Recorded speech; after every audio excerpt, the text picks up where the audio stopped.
Well, That's we are live. Holy crap! Holy shit-a-moly. Yes, the most unprofessional talk show in Mm-hmm. the interwebs. Uh, Welcome to the Random Party Generator. I am one of your hosts, Eric Tenkar. With me, stage right, my left. I don't know how this works. Is none of them Rob Conley, Bat in the Attic, they and broke. the one who, if they showed their real boobs, they would be man boobs. Is Oh, none definitely man boobs. Definitely Yes, man none boobs. other than Joe the lawyer. Hello, So, everybody. The man boob king of the world. The man man boob. boobs. What's up, ugly? Oh, Uh, God. Here we are again. Another Friday. Another Friday. What's Hey, going at on? least, Anything new? Exciting? Well, well, at least, oh, yeah, Rob has something exciting. We got, Oh, yeah, the he new did the player's show handbook. himself. The Real, better, real, the better cover. uh-oh. You uh, got the special cover, huh? Yeah, it's the same price. Yeah. Might as well. And I learned something today. Apparently, this is the same price everywhere because Mm-hmm. Wizards is distributing it themselves, so there is no discount for anybody. So Amazon's not getting the drop on the game stores. Oh, uh, really? Okay. Yeah. So, okay. uh, I mean, I think my overall impression it is not a new edition of D&D Mm-hmm. 5e as we understand edition. Things work. Okay, I'm going to be specific. Things overall work like they always do, but where Mm-hmm. they change is dozens of specifics, like a spell description here, the fact that you can quaff a healing potion as a bonus action versus an Mm-hmm. action in the Yeah. 2014 I can version, swing and heal myself. Yeah. Ridiculous. and so where somebody new, it's going to be 5e. They're going to be learning 5e, and it won't make a difference one way or the other, except for one respect, which I'll get to in a minute. But for somebody who already knows 5e, it potentially is probably annoying because you've learned things one Mm-hmm. way, and Mm-hmm. now there are just, if you look at the change on the D&D Beyond, so, oh, okay, Magic Missile does this now. Oh, you get this now when you play a ranger. Oh, you this and this and this Yep. happens. It's Okay, the so then, so similarities. now, yeah, is this like going from third edition to 3.5? Is Yes. it going from Yeah. 3.5 or to 3.5 to Pathfinder? Is it just Oh, it would be bigger like and better? going from 3.5 to Pathfinder. That's right. Well, and I thought that's what it was going to be because they learned that that was the success that Pathfinder had Yeah. was partially taking 3.5 and bringing it up to an 11, right? The Spinal Tap line. When you've already got 10, how do you get beyond 10? You bring it up to 11. They Right. had to make the already powerful characters just a little bit more, not a lot necessarily, but just tweak them enough to make it exciting for all their players to get excited because, as we all know, Chris Cox and the 30 or 40 people he plays D&D with regularly, Yeah. Apparently, he plays yeah, everybody. Everybody he plays with loves AI and uses it in all his games. Yeah, right. Lion sack of shit. Anyway. you know, Anyway, yeah, so the one really worthy thing to look at from if you're into publishing and stuff is the organization of the book. It's different. They don't start off with character generation. They start off with Really, playing the game. Yeah. really interesting. Then chapter 2 is creating a character. Did it start with background? That's my big gripe with 5e as it laid No, out in the no, OG book. they start with how to play. They No, literally I start mean, with, when you make a character, like once you get beyond the how to play, is the because remember before you start with race, then you went to class, then you got to your background, and I thought that was stupid because I start with background in my head because background is going to give you certain proficiencies, and then you get into your race, and then you get into your class. I mean, background was just a well, source of proficiencies. combined, they still give you the same stuff as you did, except for a feat. But uh, yeah, you start with background first. Hmm. So yes, you start background and then you pick your species. But Oh, yeah, that's right. Species. You're no race anymore, are you? You're species now. stat wise, you when you combine the two, it's the same thing as your old pick a race, pick a Yeah. background. Hmm. I'm being I mean- scared at my wife. I'm too loud. Uh-oh. The look. You're getting the look. Oh, Turn Oh, yeah. the camera. Let's see the look. Let's see Kellyanne's look. Go ahead, Kellyanne. Let's model the look for us. Oh, that's the look. You're in deep shit, Rob. Yep. You got the hands on the hips action too. I'll You know try to you're be more fucked. quiet. I got the mic jammed up against my face anyway. The other thing is, I think the DMG is going to be more important because they tell you what the skills are and they give you the skill name, the ability name, and example use. But unlike the 2014, they don't have a paragraph that you can rule from. Really? It's So in the that has, oh, DMG. interesting. that has Very to be in the DMG. Wow. That's They really have a little bit more detail in the combat, but I think Well- the DMG is going to be more important for this. What this what kind of version. retardism is that? Because the DMG is not coming out to like what 1 quarter later, like right? And so Right, coming out in November or something like that. Not- yeah, it doesn't make any yeah. sense. And then the monsters at the end next quarter, right? So Well, remember what I But- said. This is still 5e, so you can just run it like using your ability check, your skill description from 5e until they yeah, come what out about with the new DMG. guys though, Rob? Grabbing the That's what book and not knowing what the hell it is. New, I mean brand new. You know what I'm saying? There might be some new guys to it. Then what? Right? Well, they got to buy the old DMG. You or know the what, old- Joe? I got to be honest. Throughout all this, I didn't consider that perspective. Yeah, if you're somebody totally new to this hobby, Yeah. in order Yeah. to play this, if you have a group of like kids, you're in high school. Hey, they came out with a new edition of D&D. Mhm. What are you going to do? Buy the old DMG? Well, no. Wait a minute. There is a way. You download the basic rules. We forget this is a digital age. So yeah, Joe, you are right, but you download the basic rule. and Somebody will clip get that. you- Somebody clip. Yeah, Joe, you are right. Somebody you are, please clip that. But there's a but, Joe. ringtone. The basic rules are still available for download, so you just download those, Okay, and they're also available on D&D Beyond. So but see So if now you need- here, Rob, you've already pulled back part of the curtain.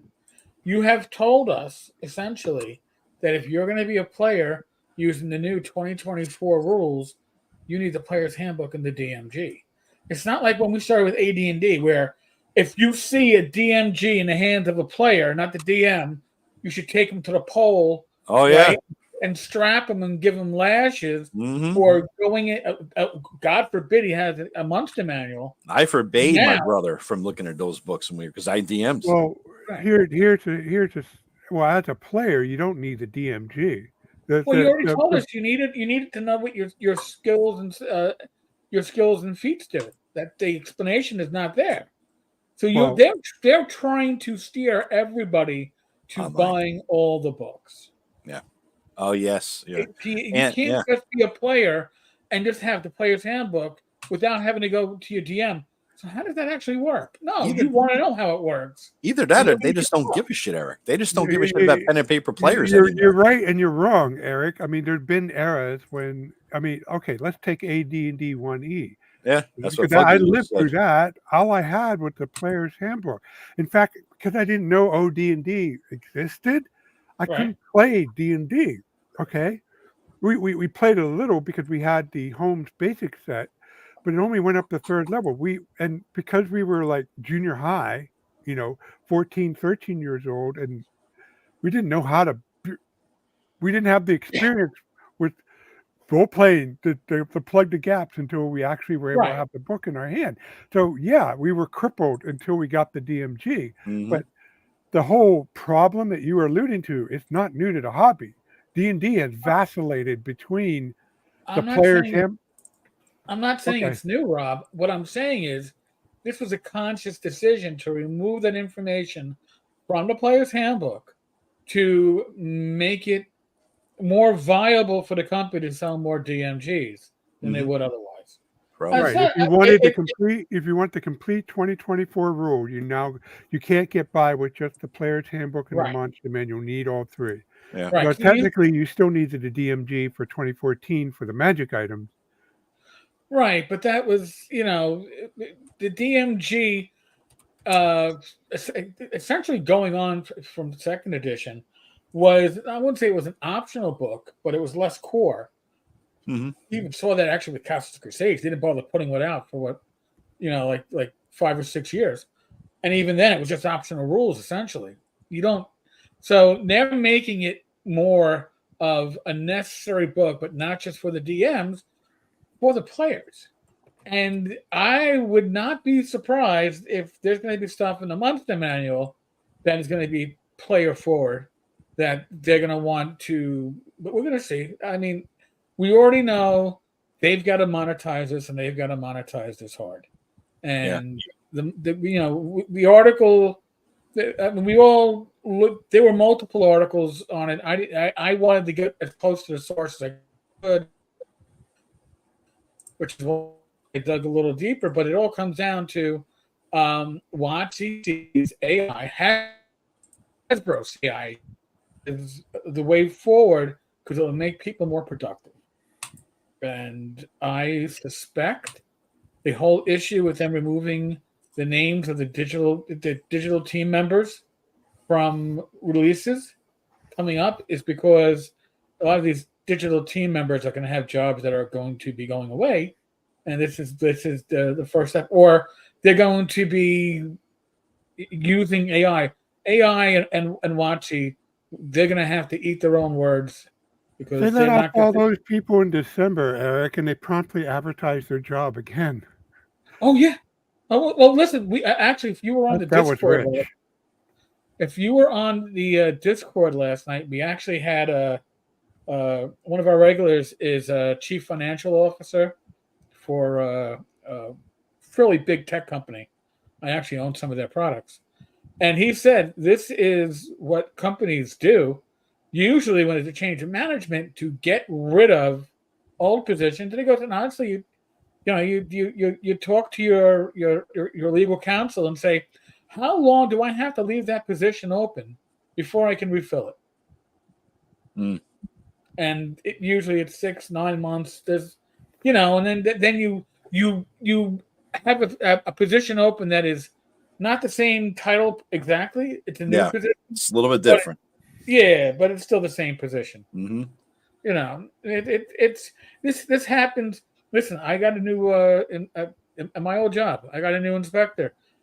Uh, I didn't know anything other than doing my job. He wanted somebody that was going to be very hungry for a discretionary promotion. I was on my way out when Yeah. he told me you're going to be covering the command center for 2 weeks, but just 2 weeks this summer. I told him, I go, don't bullshit me. Mm. You need my position to entice somebody because I'm the CEO of a unit. That's okay. No, no, no, no. I go, listen. I understand what's going on. And 9 months later, I retired out of the command center. I knew it. It was going to be, but because they want to bring in new people. And the other thing is too, as was explained to me by somebody again in the know, when you're at a company for 10, 15 years, you get a 3 to 5% raise every year. Mm-hmm. Now we can get rid of your position and hire somebody for, if you were making 150K, bring somebody in for 98,000. Yeah. Because everybody coming in that's in a position of authority wants to impress the people above. And how do you impress the stockholders and the people above? Profits. Mm-hmm. And how you do that? Usually the only way you can control is by cutting costs. No, they're that's getting. my watching news of the last 3 weeks. Well, that's actually I got to say that I like the cover art on that. It doesn't look like shit. Yeah, it's not stupid. The old cover art, the problem I had with it looks like splotches of watercolor. I don't really care for watercolor. Yeah, the new covers didn't. This one has that fantastical feeling of D&D, and not every D&D scene is swords and sorcery and violence, but that has a dragon that reminds you of the Hobbit. All right, and it gives you that feel.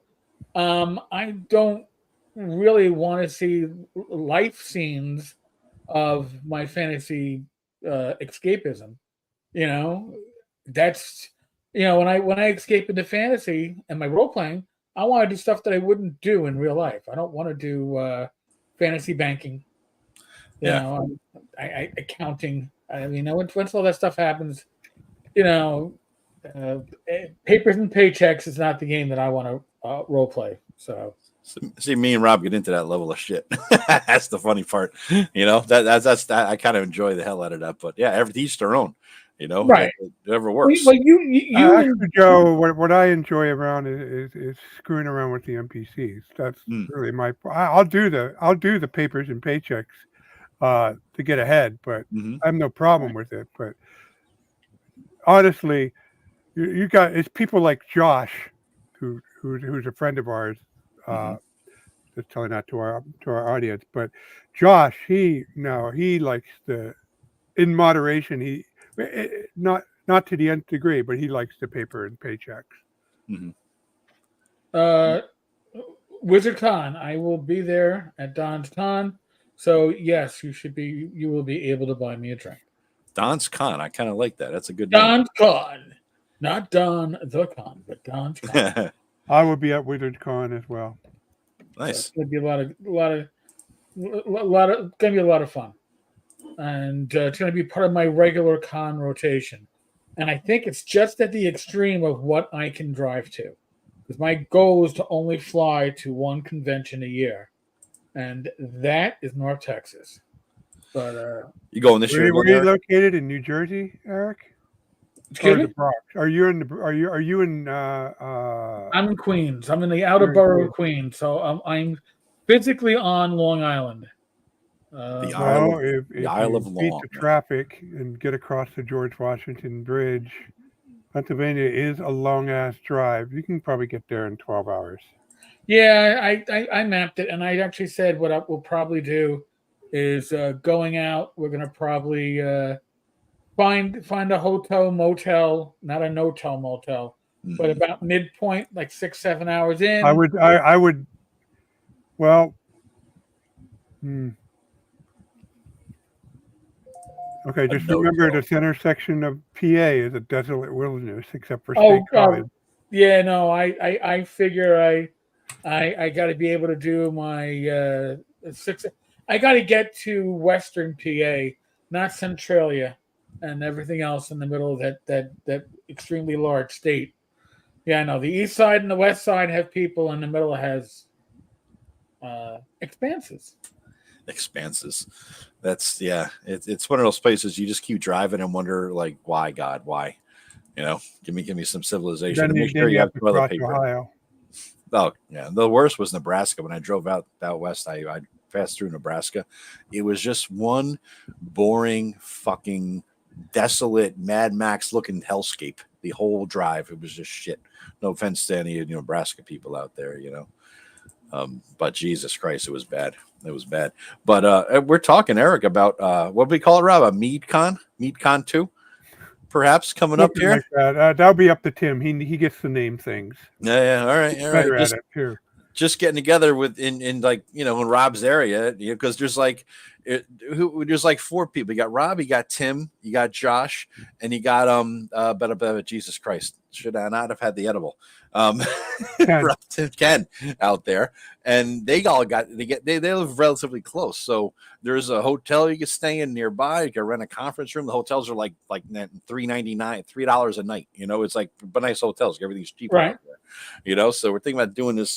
Just get together. Like 6 of us, and just rent a hotel room, stay overnight, and rent a conference room for just chill. And play D&D all fucking day in person with all the people you play with online, so that'd be fun. I could definitely do that. Yeah, that'd be a good time. Yeah. It's about 8-hour drive or something, So then for that 8-hour drive, you can come to New York or so, or we'll meet up in the Poconos. You leave your car at the house up there, and you drive the rest of the way. Okay. You want to do that. Right, a good centralized meeting spot, and that way we don't have to have that sounds good.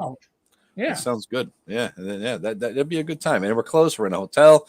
You stay, have a couple of drinks, crash to your room. It's like one of those kind of deals. A chill. And I think, Rob, it has legs. You might be able to get MeadCon into something like the North Texas of Pennsylvania. There, man. You never know. You be rolling in the dough, man. Well, we'll see. Don't forget, He has Joe, a I have beer, done organized gaming with, Mhm. with live action in the Oh, there it is. dozen, with dozens with 100 Yeah. people with membership of the in the chapter. Now let's say 100 people per event. Usually Uh, we got 40 per event, but yeah, that was a lot of drama at times. A lot of good friends I got. I made a lot of good friends, but there was a lot of drama. oh yeah. Well, LARPers are a different kind of breed, I think, too. No Yeah. No, offense to they're not, LARPers. They're Joe. a little bit. No, They're a they're little not. kind of. You're dressing up, man. I mean, Do you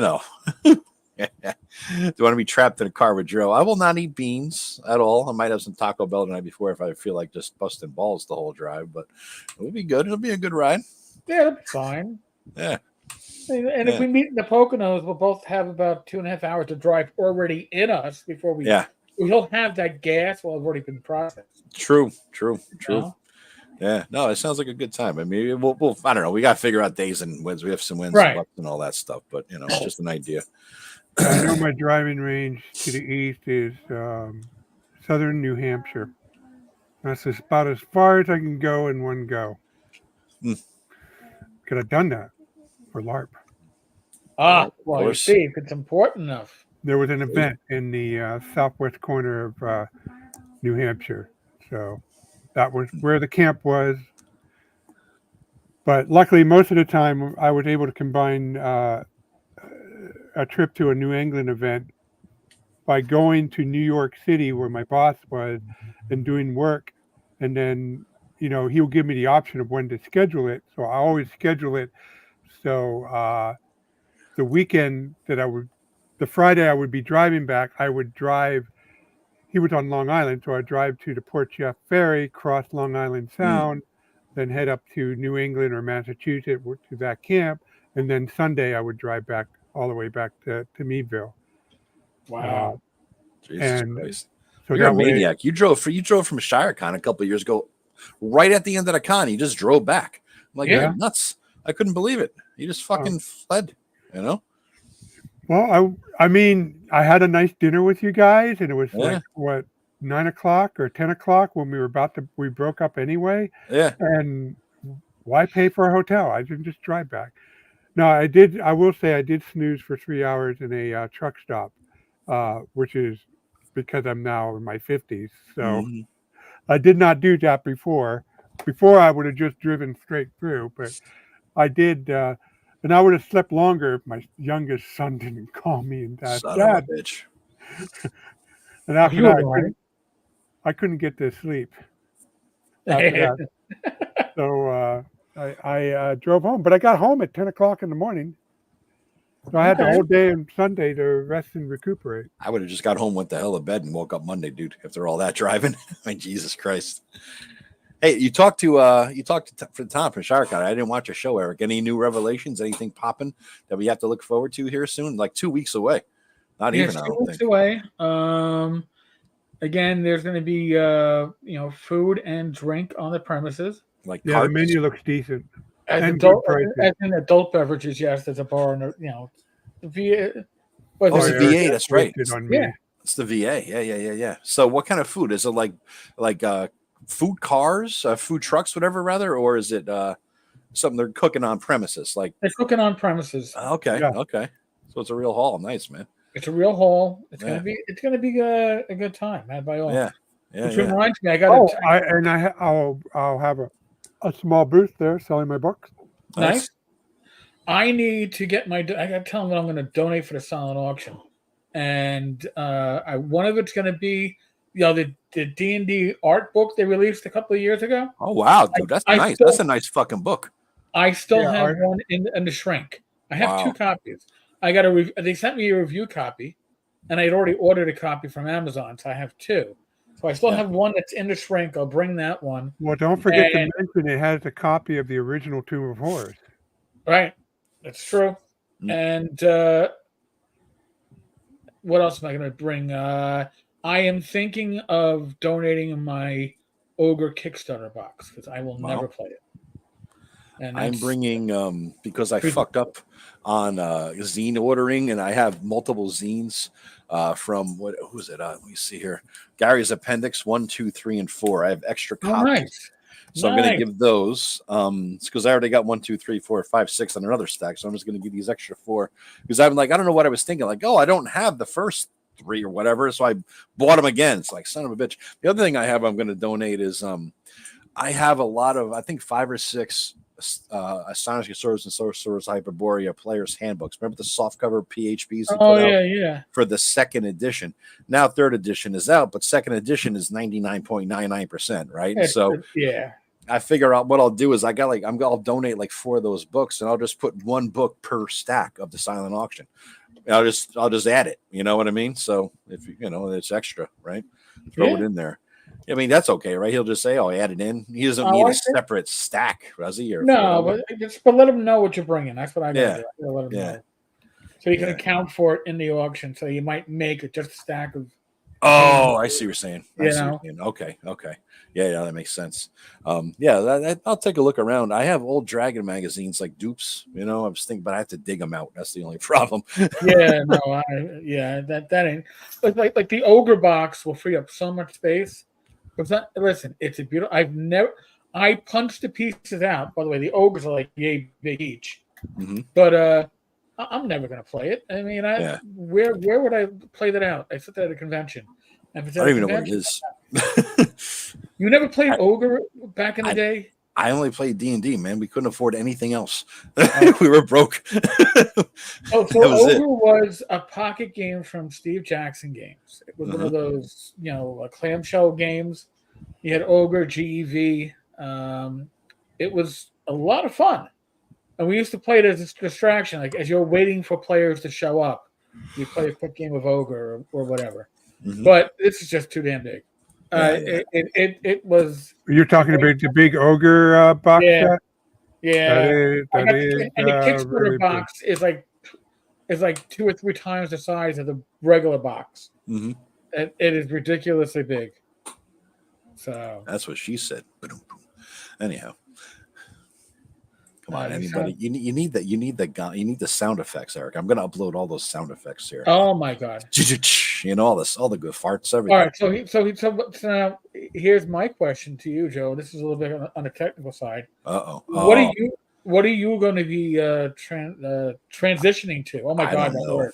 Dude, the word, the transitioning word. I don't know, Eric, because on the one hand, I know I'm leaving StreamYard because fuck you, and fuck you again. And number 4th reason, other than the 3 fuck yous, is they're owned by Disney, which I found out watching. Oh, really? No, that makes a lot of sense. Yeah. So I think it was Tabletop Tap Room. I think I was watching his video about it, in the house there, and I think he's the one who mentioned it. So I'm like, fuck that. I'm not going to anything that supports Disney, so I have to leave that. So what I'm thinking is it's either going to be the one that you mentioned, right? Right. Which is something or another. There's 2. There's Restream and there's Streamlabs. Yeah. Restream looks to be a lot like StreamYard. And I actually would seem like it. Don's using that one. Streamlabs, you can sign up for an app for your computer, an app for your device, and a web page for $12.50. And it seems to have a month. If you play with a year. So it looks like it has a lot. So I'm going to play with that when I get back to New York.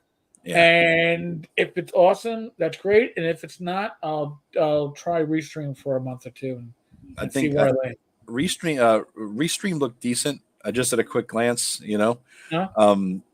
but I might give it a shot with OBS, right? Because I know that it's hard to use, but anything is hard to use when you're our age, right? I mean, what the hell's the difference? When you're trying to learn something new. So it's supposed to be hard, but the power of it, you're way more. Right, you get more control. So and I know the big guys all use it. Streamlabs has a lot of control. Does it?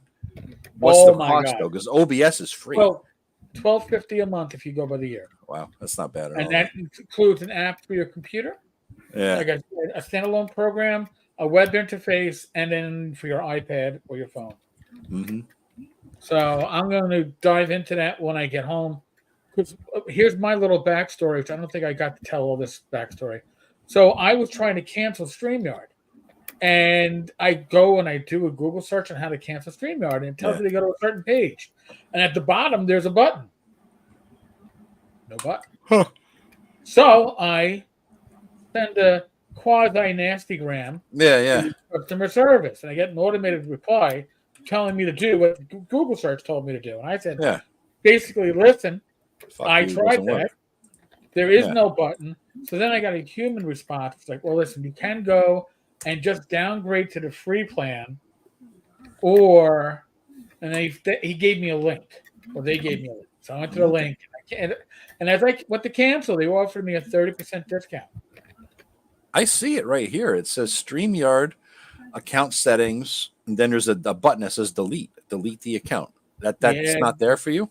no, it was not there. Wow, that's And interesting. I took a screenshot of the whole damn page. I Yeah. sent it was not there. You know So what? I'm looking at your channel. Let me look at my channel because it logged me in here. okay, yeah, no, yeah, Wow. there was no button. Now I'm good until the 8th of October. Yeah. But listen, when you are increasing your prices by almost 130%, It's insane. offering me a 30% discount off your increased prices, no. Off the increase too. Yeah. Yeah. Fuck you. So it's not like, if you said, listen, stay and you can stay at your old rate, I would have been like very tempted and been like, oh, all right, they're not horrible pieces of shit. Mm-hmm. But yeah. I hope they go Yeah. down in flames. I mean, Hey, OBS. why am I have every time I make a comment here, double comments? Because we have Just- 2 YouTube channels that are Yeah. connected. So if I comment or Joe comments, it'll also be 2. Yeah. Because Joe and I are both streaming to our YouTube channels. Yeah. And Rob, if you want, you see down below in the I don't know. I don't think that you're actually a moderator. I don't know if you see this, but there's a button that's to the left of where it says post your comment. There's a button that says all. You could click the drop down and select me or Eric, but I think only me or Eric can select that because they're both mods. Yeah, I the don't have drop-down? that. Okay. Like I Yeah. could click the drop down there and type test, and then it just shows up, Right. as just me. But I think it only goes to my channel, right? If I do that. Okay, So understand. yeah. Right. The only way it goes out to all is if I put it on the screen. Yeah. By the way, Streamlabs has integrated chat box that you can put on the screen. Oh. So when this chat comes in from your YouTube, my YouTube, Yeah. Twitter, Rumble, wherever it's coming from, you can have an overlay like in the bottom right of the Oh, screen. that's nice. So it's all there for everybody. You don't have to You don't do this kind of stuff and click it in and click it in. Yeah, and you all might that. highlight the interesting stuff. Yeah, But you don't yeah. have to highlight everything just to make sure that people are. That's interesting. Well, speaking of, since we're talking about back end logistics stuff, but so I figure I'll be trying this so people can pay for my books at the con. So I signed up for Zettel, and apparently, if you have a modern smartphone, you can read the chip on the back of your debit or your credit card and swipe it. So I'm going to give that a try. Or you can say that the user say I can pay through PayPal, and you can hit a button, and they can take your phone, enter their PayPal information, and pay you that way. In either case, Zettel will directly deposit the money into your PayPal account. Oh, that's cool.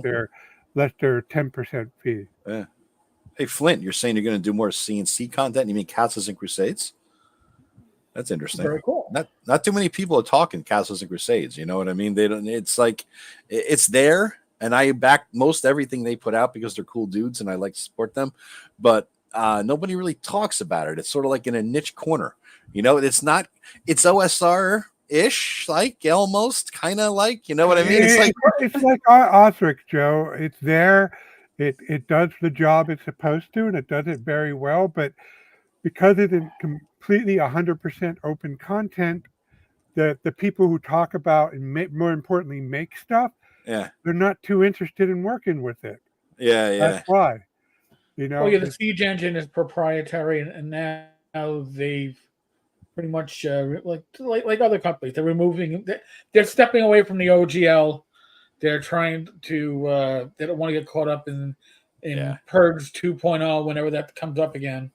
So, but yeah, the fact that the Siege engine isn't open makes it difficult for people to create material that's compatible because if you're gonna do it, you gotta get a license. So some companies get the license. Frogon has a license, but they have a good relationship with the trolls on a business level.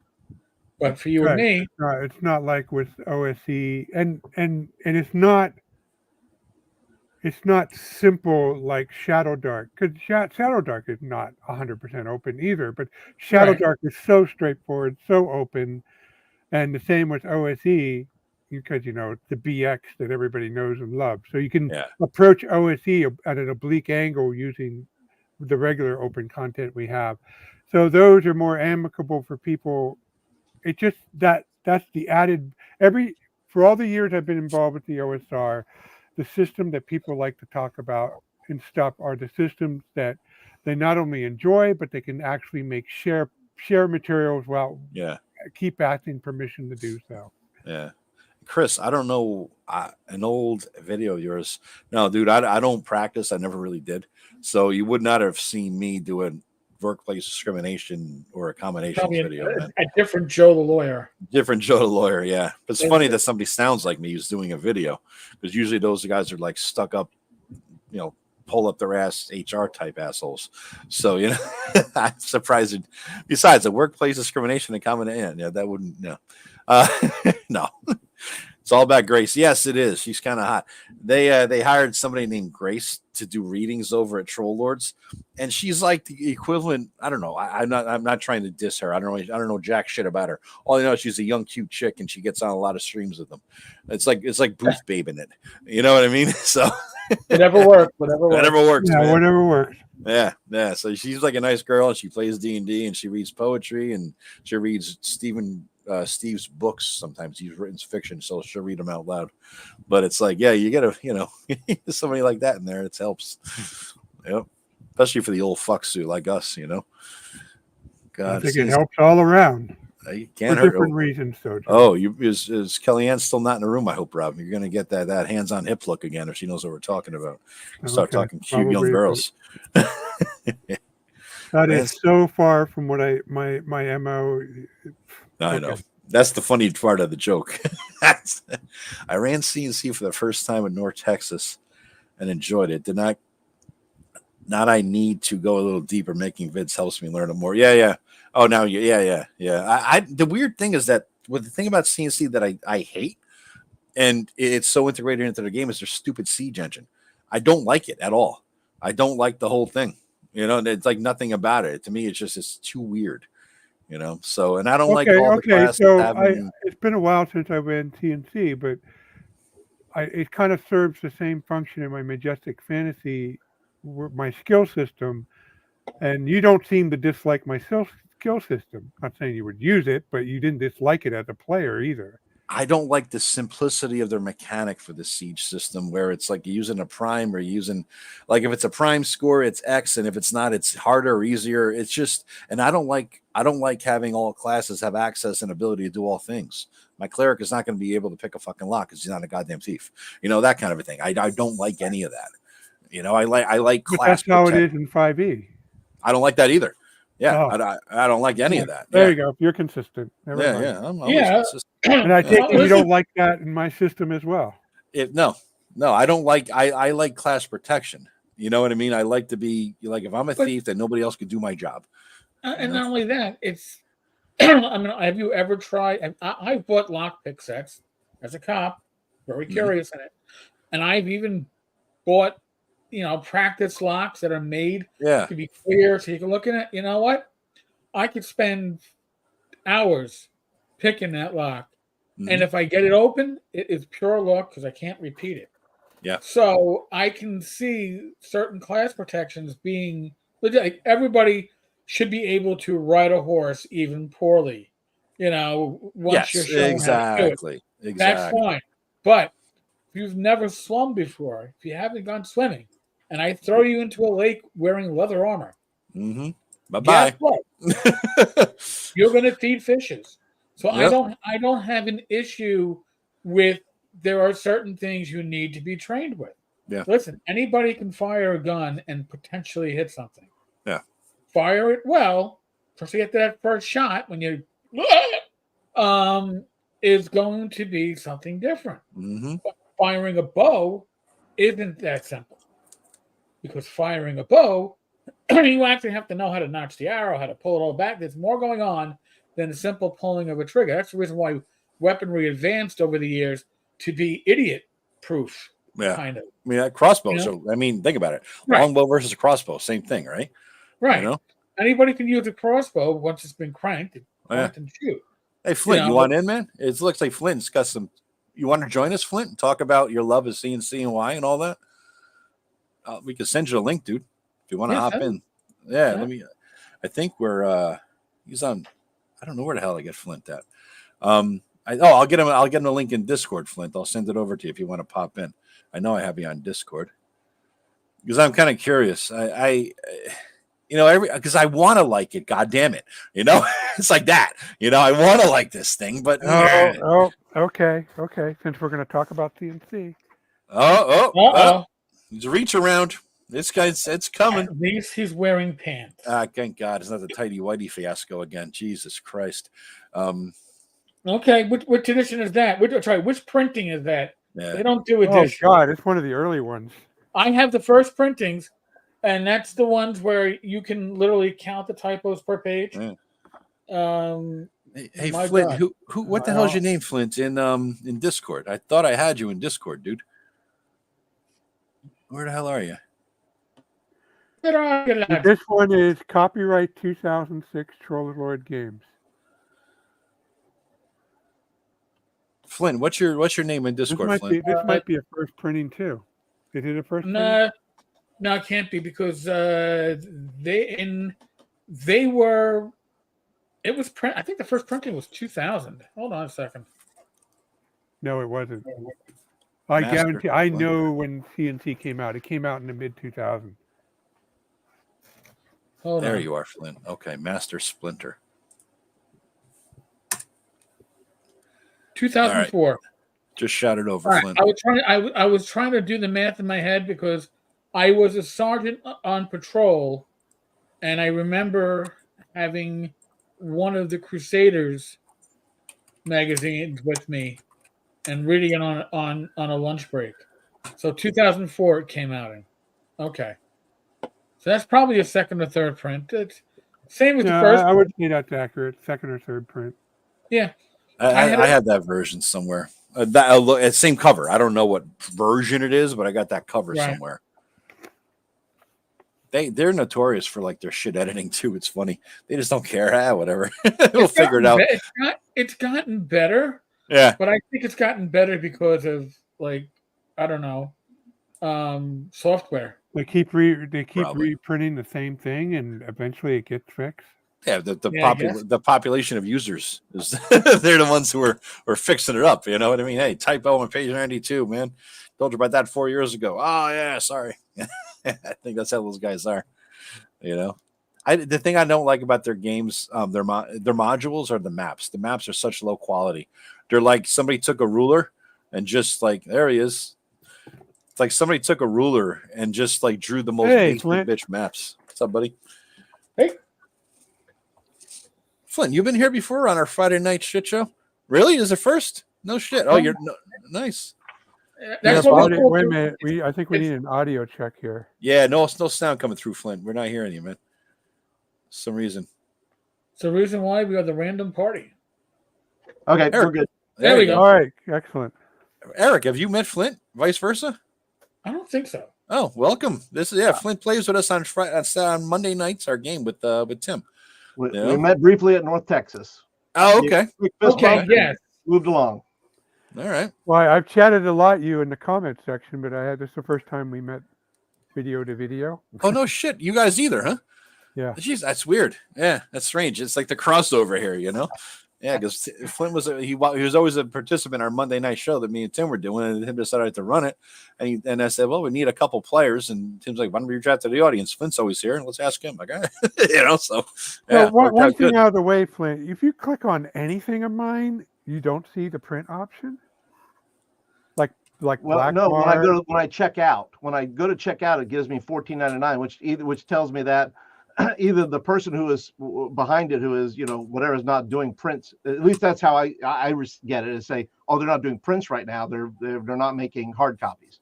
The only thing available is PDF. $14.99. It's what it That comes is up my for me price. every time. Yeah. $14.99 is my soft cover price. Well, the PDF. No, that's for the soft cover then, Flint, too. He's saying. Well, I'm clicking on the hardcover when I tried to buy the hardcover.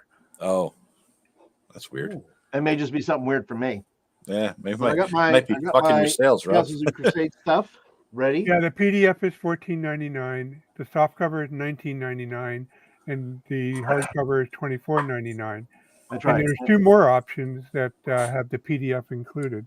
Oh yeah, and it takes, if you get the hard copy, it takes 8 months to get to you. If you don't pay the extra shipping. Oh yeah.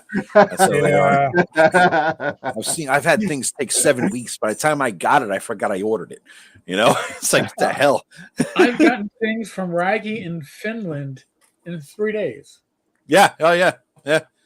All right. Well, if you don't get anywhere with drive-through, let me know on Discord, I'll work it out. and we can arrange something for PayPal, and I can give you a print comp. And all you have to pay is the print cost and the shipping. Well, thank you very much. Yeah. It's like $13 for print only for the print cost. So all you have to do is pay me the difference on PayPal. Cool. Yo, Mike, what's going on, man? You're just joining.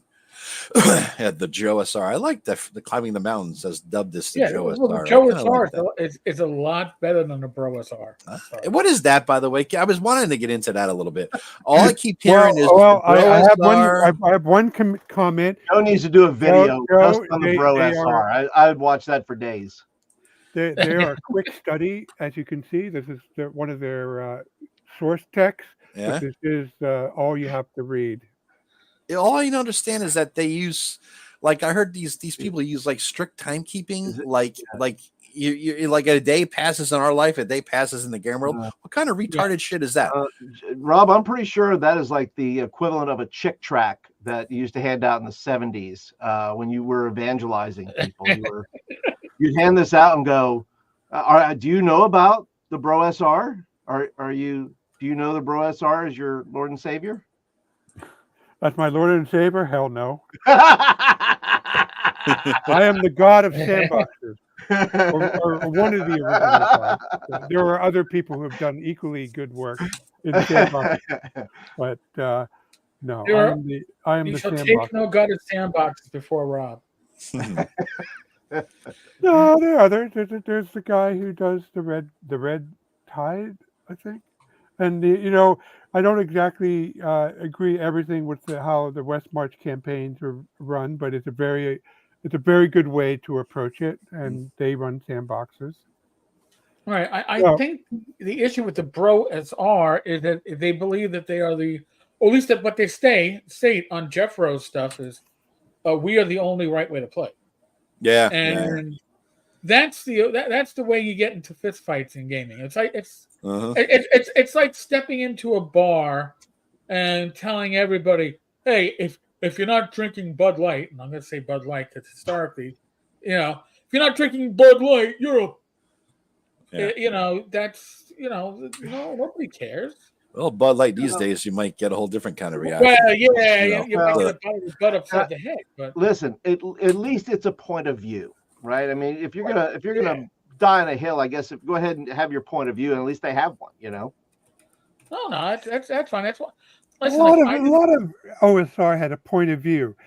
Before I arrived on the scene with the sandbox, there was Jeff Rentz and the Gonzo people. They had a point of view. I didn't like that at all. Jeff Rentz ran a couple of games that I was in, and they were fun, but they're just too weird. I like consistency. I like the shit that makes sense. I don't like what you walked in there and it blew up. Why? I don't know. Magic. What? And by the way, I put the link to Flint's show, his YouTube channel in there, youtube.com/Flint Fireforge. Until Weiss and Nickman hear about it and sue his ass. That's what it'll be, So there you go. So here's the reason why. So they first of all, time is the key to real D&D.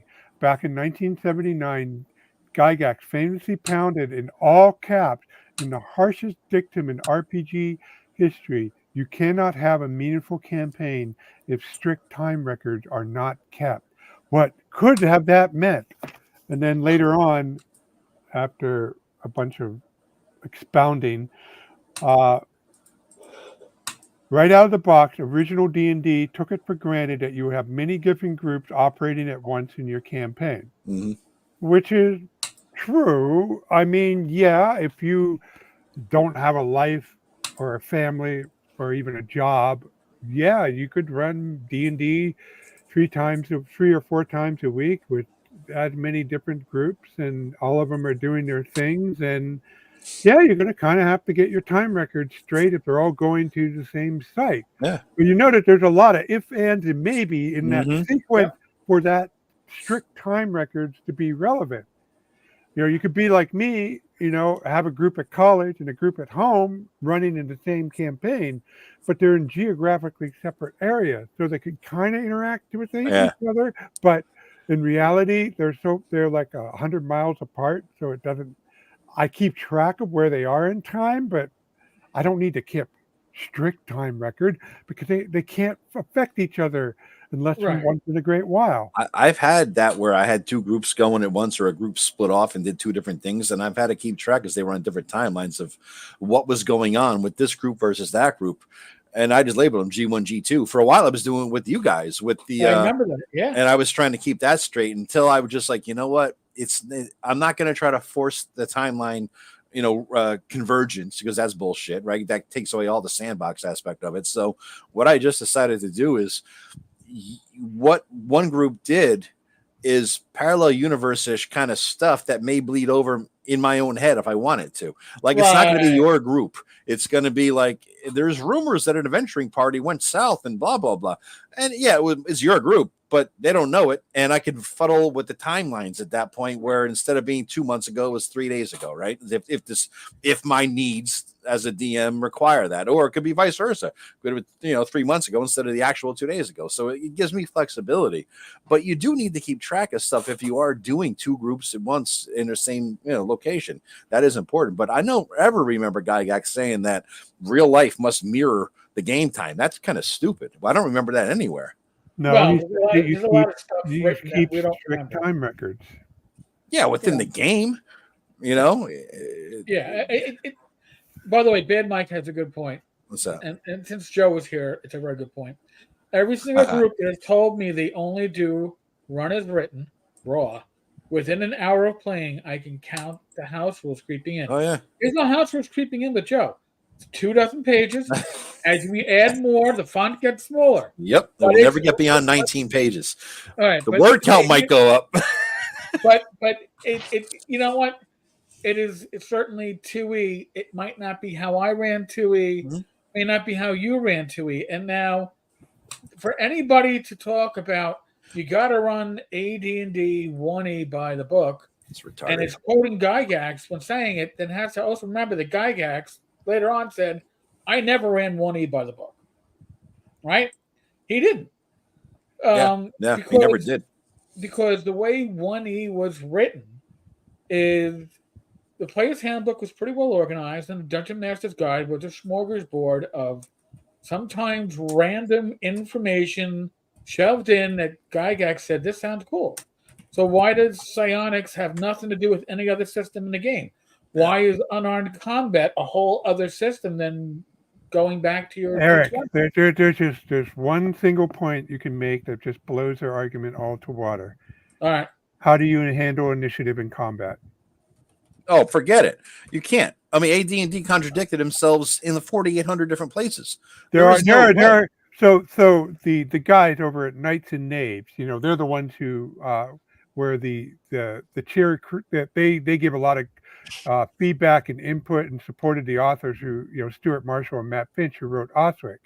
So even they couldn't come up with a definitive way of running initiative. They came up with two interpretations that accounted for 95% of what Gygax wrote, but there were two distinct interpretations. You have the flowchart, Rob. I'm Googling this shit out of this. I had it once upon a time. Joe, and that's one of the two. What is it? What's it called? Addict? Addict. ADD. Oh, I remember that article. Yes. Yes, it's addict and an ADDIC. exhaustive flow chart. But that's only one of the two interpretations. Mm. Yeah, I remember an article in Dragon magazine, probably in the upper 60s, lower 70s, and number count, going over AD&D initiative and weapon speed, Yeah. and explaining how a dagger against a two-handed sword, if you roll the same initiative on both sides, the dagger would strike like 3 times, 4 times, but only when it was simultaneous initiative. Mm-hmm. And then my head, and that at which point my head went, there's a reason why we're ignoring weapon speed. Yep. Yep. Well, Yeah. no, Not only weapon speed, only but mattered when the initiative is tied. And Eric, if you want to share that link, that's the link to the Do you have Knights of Knave summarized the two varying methods of handling that they concluded you can handle initiative. So there's the addict method, which is the document you're thinking of, Joe, and they call that quantum initiative. And there's the OSRIC method, aka segment initiative. Mm. So the one I prefer is you roll initiative, and the other side's die roll tell you what segment you get to go on. Mm-hmm. So if you rolled a 5 for initiative, and the other side rolls a 2, you start on segment 2, and the other side starts on segment 5. So that means that you can cast up to a 3-segment spell before the other side can act with weapons. It was so retarded. I mean, and then if you bring it in certain weapons versus certain armor, that table, you're dead. That's only when it's tied. That's only if we both tie in our initiative, Joe. That's when weapon speed. No, not weapon speed. I mean, weapon versus certain armor types. Remember that table too from I ended that. Oh yeah. Oh, that annoyed me because it only applied to humans and demi-humans, really. Or you can interpret it on like orcs and other humanoids.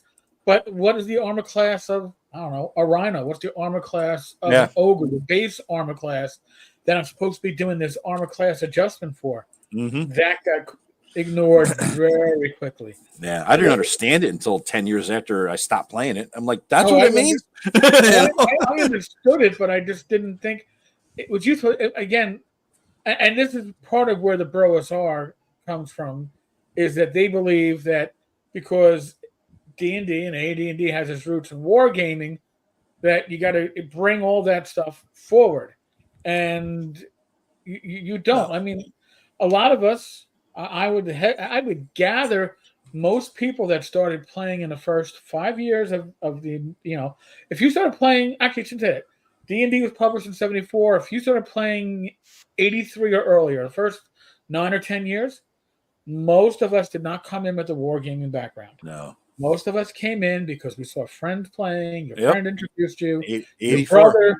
Your brother. Maybe your parents saw it at a bookstore or a hobby store, and they saw the basic set, and they were told, "Oh, this is great for kids," and they ran you through it. I've heard those stories. God bless. But I mean, I came into gaming in '79. Yeah. All right, and I was one session of one-on-one killing skeletons and goblins. I was like, this is it. I got my crack. I am it. Yes. My friend Kenny is making a phone call at 10.6 cents after the first 5 minutes because I still remember how much a phone call costs. Yep. Your parents told you. That call is costing 10.6 cents. You better be off that phone in 5 minutes, but you better not be off it before. You call after 11 o'clock p.m. Right. That's what you had to do. Get your money's worth before you get off the phone. Don't just talk fast. My friend Kenny didn't have the player's handbook. He only had the DMG. It had just released, and he's like, "Oh yeah, how much experience points does he need to level?" And I was like, "Oh," and I'm sure he fudged it, but I was second level. That was it. I was done. I was like, woohoo! So, Flynn, what's your story? What edition did you start on, Flynn? I don't know if we ever talked about that actually. Redbox. I started in '83, I think. So not Menser. You mean the BX Redbox? Yeah. Okay. All right. Yeah, I was the Menser Redbox. So the whole purpose of inviting Flynn over here was Oh, CNC. Castle Yeah, and Crusade. So yeah, what's yeah. the We got deal off with on a you and tangent. Castle and Crusade? Yeah. So What? what's the deal? Why do you had like a it so much? script? Yeah, that's right. We're off script. Do a presentation for us. I would like to show you. Let me introduce you. It dices. It slices. Oh, that's different than mine. Yeah. Yeah. These are Now is that the one, Flint, that they just came out with that did not have any OGL shit in it or whatever the hell? This is it. Yeah, no, I think this is That one hasn't shipped yet. third printing. Oh, okay. Yeah, that's the new one that they kickstarted and all that. Just after I backed the other Kickstarter for all three, the latest, greatest, whatever edition 8, then you know, because of the OGL mess, they put out a brand new one. Yeah. And this was 20. This is, well, at least the date on it is 2023. But and I enjoy it. And when we talk about this, here's where I think the struggle is. And you guys, I'll pose it as a question there.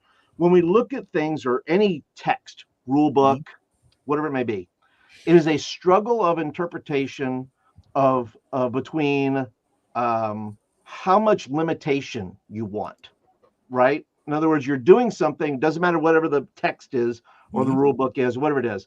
People are interpreting as such based on their need or not need for limitations. There's some people who want to live with zero limitations in gaming, maybe 5e people and story game people. And by the way, in life in general, there's no text is sufficient. Right. And then there are people who say, no, we've got to have the rules. We've got to have these rules. We've got to have the standards are here, and that's whether that's rules as written or whether it's one-to-one time or however you want to interpret that. There's people who want that limitation, because they believe it enhances the game or because it feels like it enhances their life. They have superstructure built around them to help guide them in whatever. What I like about Castles and Crusades is I don't think the limitations are very high. I think it meets a very minimal amount of limitation. In other words, if you're good at something in Castles and Crusades, you're good at something. You're supposed to be good at something. Your primaries, when you do your character creation, it tells you what you're good at. It tells you what your primary, you get twos, right? Each class has 2 or something, or you can try. Listen, you can try anything. Like you were talking about a cleric. Well, a cleric is not. They're not going to have their dexterity is not their primary thing. So they're going to roll high or higher. An 18, right? An 18 it's like is 12s and 18s, right? That's the numbers, something. Right. And if you're add your level, or you're bad at it. But you know what? You can, every what is it they say? Every clock is right twice. Twice a day or whatever it is. Listen, there's things called luck. You can get lucky in doing a thing. So if a cleric says, "I'm going to take my dagger and stab it in the thing," okay, well, whatever you want to do with that, it's fine. You're going to roll. First of all, you're going to roll 18. Then you're going to roll whatever you think the complication of the lock is. And then as a DM, you're going to say, yeah, I'm going to add an extra couple to that because there's no way, you should not be able to do this at all. Yeah. And so in establishing the number, I think that gives you the room for setting your limitations. So, once again, it's going to be a 12 for a thief. And then if he's really good, or if he has some sort of newer tools or something, or maybe the lock is old, well, then you're going to go down to a 10, let's say, and say, well, it's going to be easier for you because this is an old lock. It's not going to be very, good. You probably get this right away. So for me, Castles and Crusades offers the right amount of limitations that makes sense. It makes sense in a game like this, that you're going to roll what you're going to roll. It's certainly playable with that minimal system with the, it's either 12 or an 18. It's kind of like if you got a lot in you, a few too many whiskeys, you don't have to try to figure the math out. Imagine Thaco and now at our age trying to figure that bullshit out with a few in us. You know what I mean? Coming back at it, So it makes sense. It's easy like that. Yeah. And if you're the DM, you kind of know what the primaries are, but you're also asking the players, hey, just tell me what your, if a fighter's your strength is your primary and so forth. You kind of, just like you would say to yourself in any game that if you're this, your primary skill is going to be that. Yeah. So as far as that, it's transferable as that goes, how you run. But it's also the player telling you, say, just tell me. And then you add, the other thing is this, you also add your level in CNC. So when you add your level, whether it's your first level, second level, whatever, you're adding your level to it as well. But you see So if that you're a there's what I ninth would. level cleric and you want to pick that lock, you're going to have it. And if you don't have any, do you get any bonuses from your attributes? Or is it Uh, always just 18 or 12? it's think it's usually 18 or 18 or 12, but 12. I believe you do get a bonus. But Okay, but so the if you thing, pick lock with a cleric with, say, a plus Yeah. 1 bonus for Right. dexterity, your ninth level, you're talking you need an 8 or better that's what I mean. to pick that That's where lock. it breaks. I don't care how why would a 50th level cleric be a master of lock picking? You see what I mean? That's Well, where the whole by the thing time breaks they down. get Well, right. he's 50th level, Joe. Well, Yeah. Well, I was going to say if you're playing at a 50th level, that cleric's been around, right? yeah, And but my deals a point, lot he with. wasn't picking locks. He wasn't. You know? But look. Listen. Uh, why can't a character say, look? It goes back to multi-classing, right? Yeah, They did that forever, right? They said, okay, but what if a cleric says, look, we talk about backgrounds. Well, they have a Yeah. background. Their dad was in the Thieves Guild, and Yeah. when he was a kid, he would teach them little things like how to pick a pocket, if you want. But then he said, no, I want to go be a cleric. But he still retains knowledge of some things. What if he said, or what if a guy says, hey, I want to go to the local Thieves Guild and take a class, or I want to learn something. Maybe I want to be mentored in something because I want to do it. Now, depending how you're the DM, you're going to say, look, you're going to allow that or not allow it. But think of it this way, Flint. If I'm sizing up an adventuring group and I'm trying to put it together, like you're a PC in a bar looking for the right talent, right? And you're saying to yourself, well, you know what? I could either get a first level thief or I could get an 8th level cleric, because that way I'll have the same or the better chance of picking locks if I get a cleric who's 8th level than a first level thief. Who would think like that? But it kind of makes sense. Oh, you're muted, Eric. I don't. You're talking. You're muted, dude. Who's a lot cheaper? The first level. Well, yeah, the first level thief is cheaper, definitely. Yeah, Definitely. But the cleric, you get some. He'll work for food and experience. Yeah. The cleric's gonna want your soul. Yeah. Well, depending on what kind of god he worships, yeah, you might. If he's picking locks, he probably wants your soul. But you know what I'm saying, though. It's like why. It just makes sense. I like class protections. That's my main gripe. And as a DM, you can do that. You just say that's where, if you're good at that, the breakdown is when a character wants to do, when a player wants to do something with their character, how much you limit that character based on your table. And says, well, you're not going to be able to do that. Just from a mechanics point of view, look, I'm banning it. There's certain things people ban at their tables and says, look, if you're not going to do it. And so it's fair to say that when players come in and say, look, you're going to come in and do whatever, but you're never going to be able to pick a lock. That's just your character. But then people have to say, oh, well, do I want to do that or not do that? Well, here's the thing too, Joe. So in the way I handle it with this is that to do most tasks, you need a 15 or better. Okay, and you get the attribute bonus and you get your skill bonus. Okay, but if you're not a burglar, which is my thief, you're going to kind of suck at it. Okay, if there's a burglar in the party and the burglar is going to roll, very low level, he's going to need a 9 or better. It's very easy for a first level burglar to get a 9 or better at picking locks if he has a high dexterity, and so the party is always going to go to the burglar first. The only time the cleric is going to pick a lock is that once in a blue moon situation where the party split, their backs against the wall, and the cleric's the only one up, and that lock needs to be picked. And he's going to have to look and shoot for that 14 or better or 13 or better to get it. So it's not like there's still class protection as you put it, but the cleric, even at low level, I assume he's been around enough to take a stab at it, So and if he has a thief in the party and he's watched him do it a dozen times, and this goes back to like if you have a 50th level. First of all, if you have a 50th level, cleric, you've been, that's where things break down anyway. Anything past 10th level and anything, I think, just breaks down. Yeah. So there's things that are going to happen, but like you said, Rob, that if the thief gets knocked out or if the thief dies or if whatever happens, that your primary character is not there to look to have something, or they're in another room or they've been captured, whatever it is. Well, then you have somebody in the group that says, well, I'll give it a shot. Yeah, and I had plenty of times where something like that happened, and all the party took a shot at picking the lock, and they all failed because they had to roll, 15 or higher on a d20, and they just weren't making those rolls. But they had at least some chance of success. And the only thing, though, it's the same problem with D&D 5e with their proficiency system, uh, somewhat. It's a lack of customization to the prime system of Castle Crusade. When you pick a class, you're only good at your 2 prime.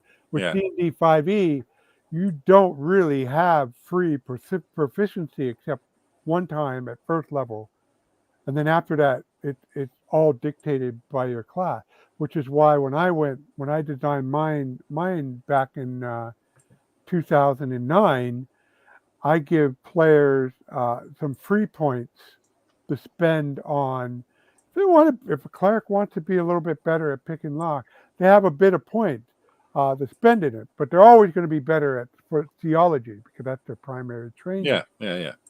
And a fighter is always going to be better at athletic, at jumping, at bending bars, and all feats of athletic than they are at pick and lock. So Yeah. But the whole thing, and I'll just read from my book. I assume that characters are competent in tasks involving their class and adventuring. Given time and the right equipment, they will succeed at what they try. So that I build that in my mind, and and that comes from, again, kind of from my experience from a LARP, because when I'm in a group with Josh, I'm going to tell Josh, okay, go deal with the trap, because Josh was good at dealing with traps. And when it comes, I'm a fairly strong player, so when it comes to deal with stuff where stuff has to be physically moved, they have me in the group trying to physically move the beams and stuff like that that we were trying to deal with. But at the other hand, when Josh is not around, well, we kind of took a stab at picking the lock. When I'm not around and they want stuff moved around, well, the group, they might get 3 people in on it and risk it that way. So that's why I do things the way I do, and I'm sure that's why D&D 5e does it, and that's why Castle Crusade does it. Yeah. And first edition, you had you cap levels for certain things, or even for certain races. I mean, you can cap. I mean, at your table, you say, look, you're only going to gain so much knowledge as a cleric, is back to lock picking, but at 4th level, you're only going to know so much. You can know enough to this. You're only going to get a certain amount of bonus, and you can say, look, we're going to cap any, so that you don't. And the rule would be saying, look, we don't want you outshining any other class, or we want everybody to be good at what they're good at. So we'll cap you, or a particular class at a particular thing. At 4th level, where for a cleric, it's like if you get +6 at 12th level, if you want to go as high as level 6 and say, look, you're going to get a +3 at the end of the day in trying something, then okay. But it's up to the table. Now, you said you're going to do videos on CNC, Flynn? Are you going to run games, or are you going to have you run games? I mean, what do you mean? Yeah, my first game I ran at was at North Texas, which was a great place to do it. Yeah, true. And I told him, I said, hey, listen, after the game, I said, look, this is my first time running it. I said, look, I'm just that way. It's like, if I got to learn something, I'm just going to go ahead and do it. I'm not going to study for, I'm just going to, I'm the guy, I'm the dad that throws away the instructions on Christmas morning and just starts to put the bike together. Okay. So we're just going to put the bike together. Let's do it. So for me, playing it there, I played, in fact, I got my folder. I dragged that out real quick. This was my folder that I brought with me. Nice. And we played the Wormwell, which was all dwarven. It's a dwarven thing, but the guys who both played dwarves. I had 2 guys in the game. They played it fantastically, and wound up being just a load of fun. And the game was fun, to run. For me, there was no limitation there that made me say, I got to make them do this, and we got to work through that. So for me, it was a very low bar of working and running the game, which made it fun for me to run. Because if it's fun for me to run, hopefully it's gonna be fun for other people to play. But I'm gonna do videos on on just some basics, but also just, I mean, look, they got 1,000 books, man. I mean, you They know, do. They really content do. it's almost, I don't want to say, I don't want to besmirch them by saying splat books, but there's about a gajillion of them. They're all very useful, I think, because they're all very, lore, not lore based, but territory, where they're focusing on different things and different lands and different parts and settings and those things. So I think that's perfectly fine. But they have a lot of content. Now, 5e has a similar philosophy, when it comes to what characters can do as far as skill-based stuff. What made you appeal? And now that it's 2024, why are you still picking Castle Crusade over, say, D&D 5e?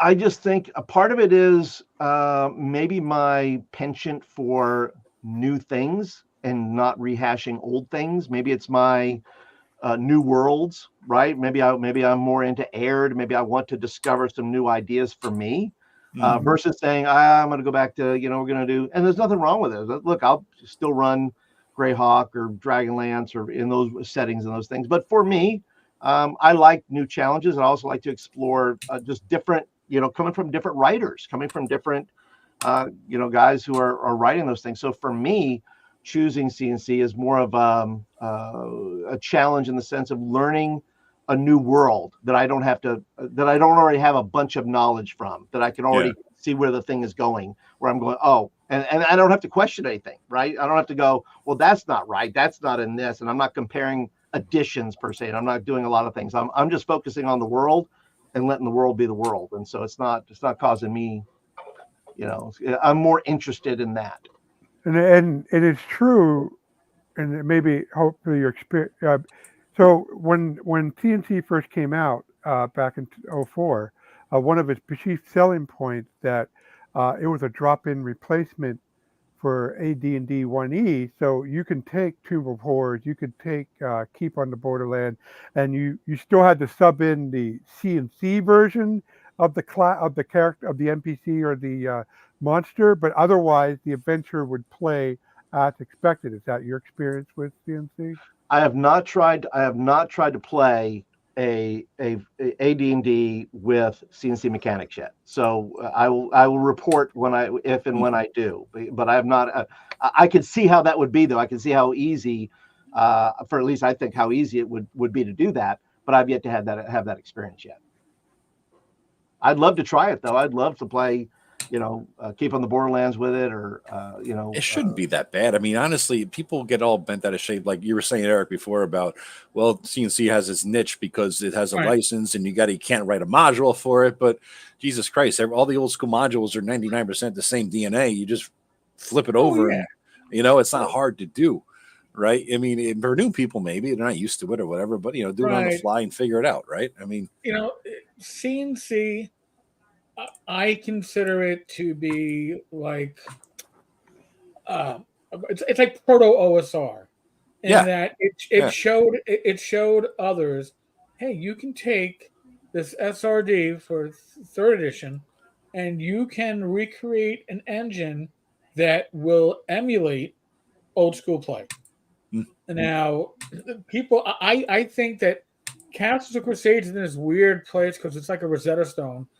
From my reading of the Catholic Crusade rules over the last, I don't know, nearly 20 years, or it is 20 years, probably is, that you could probably run most third edition, maybe not 3.5, but early third edition stuff with it without really having to convert all that much. True.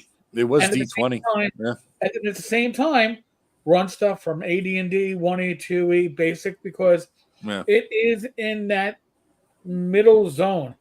When I bought my first Catholic and Crusades book, got it on, I can tell you where I got it, buy.com, $9.19. It was so cheap, I bought another 4 copies for my old gaming group. That's when we started the tradition. We got together every year, and I gave them Castles and Crusades books. And then I had to apologize for the typos because it was that bad. But when you read the book, it felt like AD&D. It felt like this is somebody who understands first edition AD&D, even though it's being built with a different engine. The frame looks very familiar. Well, I'm not a the, mechanic, I'm not a car person, but I don't know how many of the people listening to this know the story, but the OSR, in essence, was founded because people were bitching at Troll Lord Games that they weren't going far enough. So that gave them the drive and impetus to do Othric, and I think Basic Fantasy was a separate project that kind of spun out of that whole vibe that was happening around 2004. And because they were upset at Trollhead, and they got into heated argument because there was people on one side said, no, you cannot do that, you'll get in legal trouble, Wizards will get a hammerlock, no, we have to do this. And the other guys, no, you didn't go far enough, we want well, AD&D back. So then, of course, Otrick did what they did, Gonerman did what he did with Basic Fantasy, and neither Castle Crusade, Othric, or Basic Fantasy got sued out of existence. So by 2008, the there's Osric has a little extra history going on with it too, because Osric was published in the UK. Yeah, So because of protection, right? They wanted the legal protection. When they got their cease and desist, right. So when they got their cease and desist from WotC, they ignored it. It's coming from the US. We're ignoring it. Yeah. Also, I never heard they Osric got an wasn't- actual cease and desist. Oh, Yeah, I yeah, didn't no, think they they actually did. got. Wow. No, they got communication from WotC. Whether it was technically a cease and desist or just a kind letter of remove your shit, they got it. And they just ignored it. Now, the other thing with Osric that is forgotten a lot of times, because we have like the Osric Player's Handbook or Companion, is that Osric was not written as a replacement for 1E. It was written as a publisher's resource. It was believed that nobody's going to buy this book. Nobody's going to want to even download it. But now you can write stuff for AD&D 1E, and Expeditious Retreat Press was one of the first companies to do it. You can write stuff for AD&D 1E, say compatible with Osric, and you don't have to declare 1E compatibility, but you're definitely compatible with it. And 1E, everybody has their own 1E rules, right? This is the early aughts. AD&D wasn't that old. The books weren't that expensive if you bought them on the used market back then. And then people started playing with the Osric rules because the Osric rules made sense. Yeah, better layout. They were better reference. They were better referenced than the AD&D rules. And then they went, oh, shit, I guess we got to actually make this into something that they didn't think there'd be an audience for it. Yeah. I mean, Well, that's when Dan Proctor with Labyrinth Lord and Matt Finch with Swords and Wizardry came in, because they started out right away with being full rule books. And also Gonerman of Basic Fantasy with a full rule book. And so that those three in conjunction started the tradition. More than Othric, they led to the tradition, what we see of all the retro clones, people trying their and James Raggy was important with Lamentations of the Flame printed, because his wasn't quite a clone. It was his quirky take, to support his weird fantasy stuff. And so that opened up yet another door for people to come out with he was a crucial linchpin. People saying, you know what, I'm not interested in making a clone, but I have D&D and I take this is my take, and this is that's when I didn't write a full rule book. I came out with a supplement that had character classes and stuff. That was my take. This is Majestic Wildlands. This is my take on it. And all that, and other people, Carcosa had their own take on it. A little bit of a controversial take, but it had his own take on it. Fugly is talking shit about Judges Guild there, Rob. You better knows a throwdown if I've ever seen one. Judges Guild and I've had this discussion back in the recent days, not fairly recent, the last couple of years, about that with Bob before Bob was not talking to us, just making Mhm. threats. But I did ask questions about, especially now, why is current Judges Guild stuff not using the OGL? Why are you stuck on this faux system that was Mhm. never published? But same thing that Eldrick Ent did with uh, Tim Kask and Frank Metzner and Jim Ward, which again that faux system of like it's a decimal system. No, it's a D20 system. You're just going by. Yeah, we all know because they were all afraid of TSR in the old, Yeah, which getting was sued. they sue regularly, right? That's what people used to say TSR stood for. They sue Mhm. regularly. They were like, you ever heard that one, Joe? That's a Oh new one to man, me. oh yeah. Oh Oh, yeah, I've heard that one in the industry for. especially in the '90s when the internet first hit. Oh Oh my boy. God. Oh, then they were. I was involved in the Greyhawk Stanford EDU thing, big time. I was deep into that bullshit, and we called them TSR, but the S was a dollar sign because they were trying to Yeah. fuck everybody over Yeah, for that was money. another one. Yeah. But here's the thing: I have found through my own playing that you know games like Castle Crusade, basically, there's to me there's only really three distinct or four categories of classic edition. And first is the three little brown booklets of OD&D, and that's the only thing you use. That I feel plays very distinctly from when you add the Greyhawk supplement. The moment you add the Greyhawk supplement, you get something that's very familiar uh, with it. And then you have, the great OD&D plus Greyhawk. You have BX, you have BCMI, you have AD&D 1E with the original three books. All of those play pretty similarly, and any clone that's based on that, like Castle Crusade, you can just drop and use the material interchangeably in that. And then, but when you add in Earth on Arcana, now that's a little bit of a jump in terms of power level as far as Oh, it players. broke it. It broke the game. I mean, fucking barbarians, cavaliers, fuck you, Gygax, for not testing shit. You know, Yeah, yeah. And terrible. then now AD&D 2E, even though not a lot of people support it in the OSR, when you take their three books, it's pretty close to 1E. Yeah. And it's a little bit more than 1E, but it's not Unearthed Arcana's territory. hmm But then when you add skills and powers in it, it's Breaks a it. whole. I never did that. I never did the. I guess you could call it 2.5 now, but we bought the 2E books and we stopped at. And the books that we had were the original 2E books. We never got the newer version, with the gold lettered spine. We had the white lettered on black spine. We never got the new ones, and so we never get into the player's skills and all that other bullshit. I have the books now. I'm looking at them now on my shelf, and I took a Oh, look at them. Joe, Mhm. unless you have this, you're not a true Oh, here we go. Here we go. Q2E player. You have to have. Let's see. I think I have most everything, Rob, in anticipation of this campaign. I bought damn near everything I didn't have. I don't know. Do you have the Oh, loose yeah. leaf? I got two of them, motherfucker. Not just one. Oh, you son of a bitch! They suck too. They suck. And my OCD was going insane because if you bought a new package of monsters, right? Each of those things is alphabetized, right? So you got Aboleth and Antkeg, right? Right. But if not something that comes between Aboleth and Antkeg or something on the alphabetical order scale, you can't put it in alphabetical order because you already have back and front. It drove me fucking bonkers.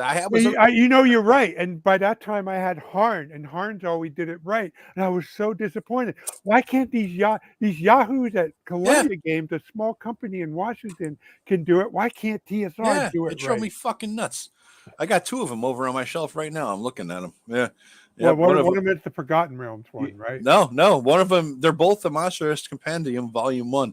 But then I think I have a few of those supplements. The loose leaf. I just never. My solution, rather than break OCD, was never integrate them into the fucking binder. I just kept them in the slips cover they came in. You know, that's how I fucking dealt with it. But I was looking at the skills and this and getting ready for my, by the book, No House Rules second edition game. I was looking for those extra books to try to figure out what I might want to steal to add house rules. The DM option, high level campaigns, the player's option, combat and tactics, player's option, skills and powers. Those are the three. And honestly, I didn't find a goddamn thing in there that was any good.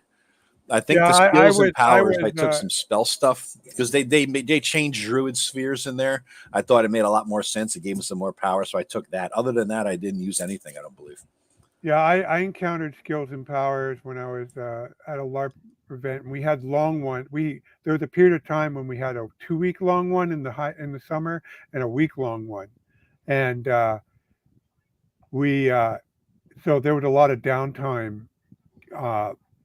So some of the players would like one afternoon just play D&D instead of because they were at a camp. They had the tables, right. So they just played an afternoon of D&D. So they were prepping for it, and I was looking at him, and he had this. The whole setup looked very familiar.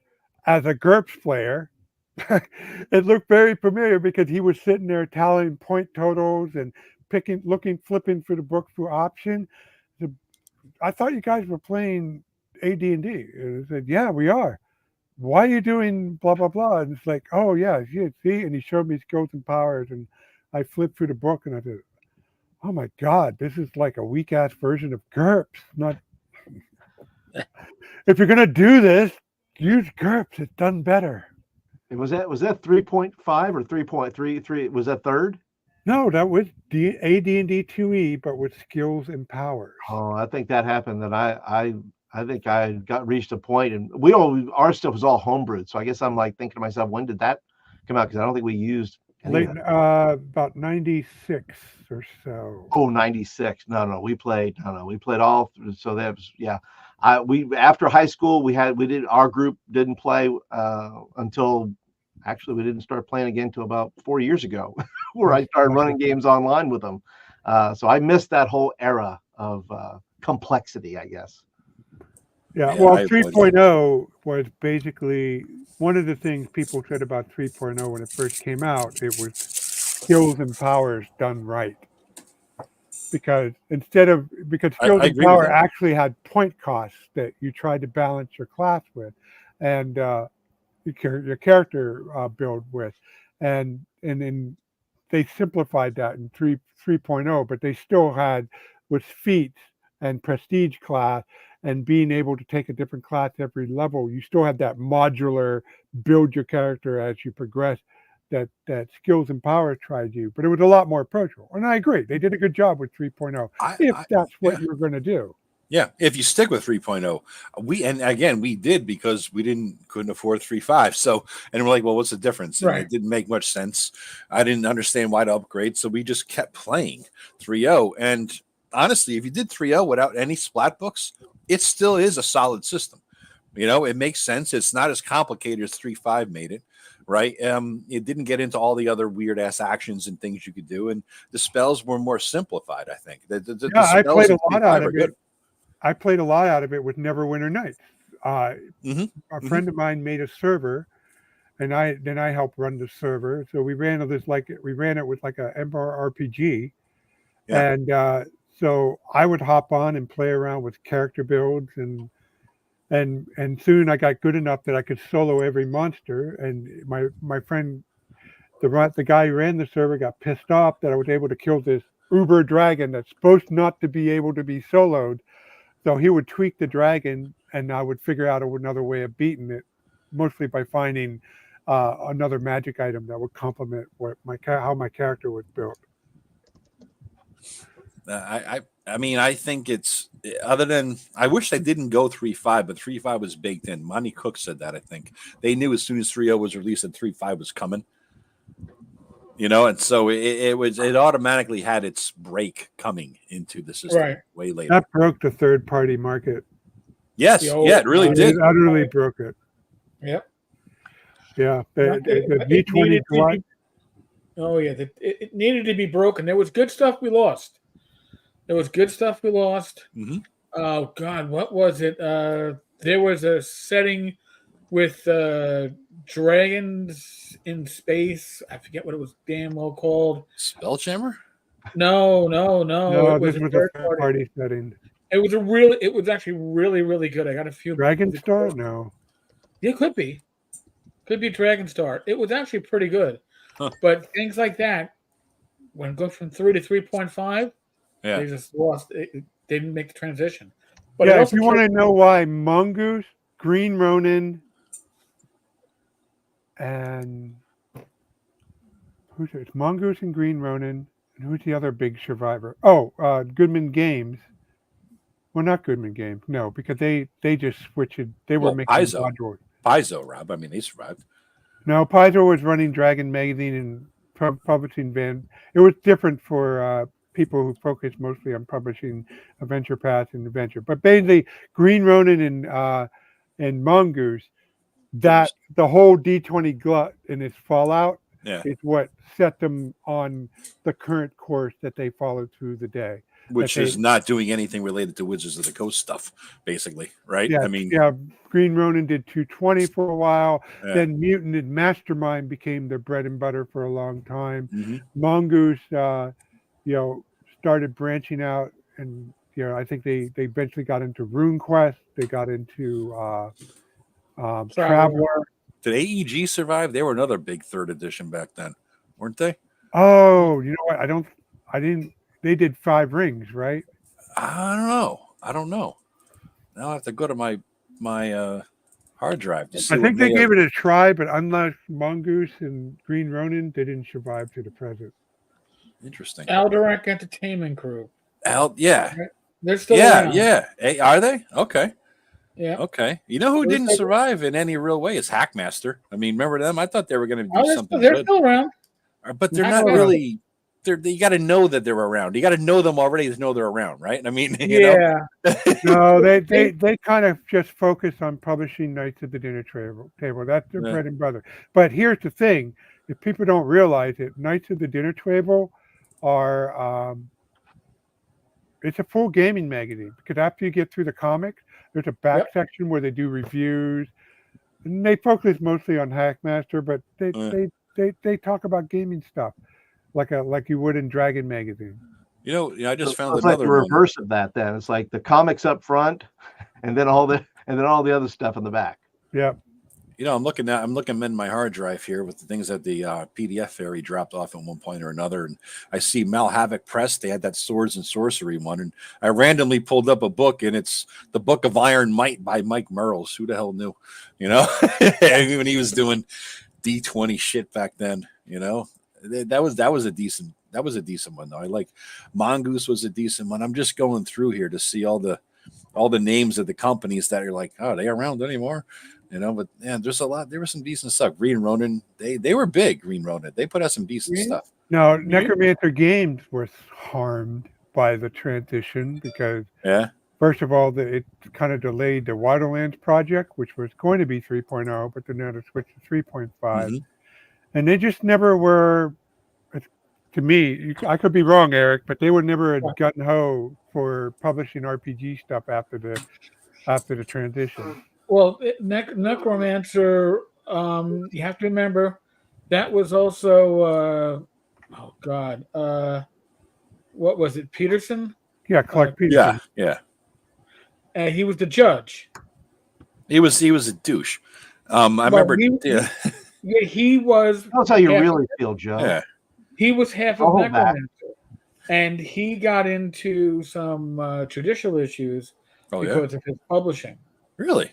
So yes, because he was getting pushback from the court system or somebody who had it in for him, that I guess he was publishing like satanic shit or something like that. It was weird. Oh God! It was weird. I don't remember details of it, but I remember it was weird. So what happened was that kind of went fallow.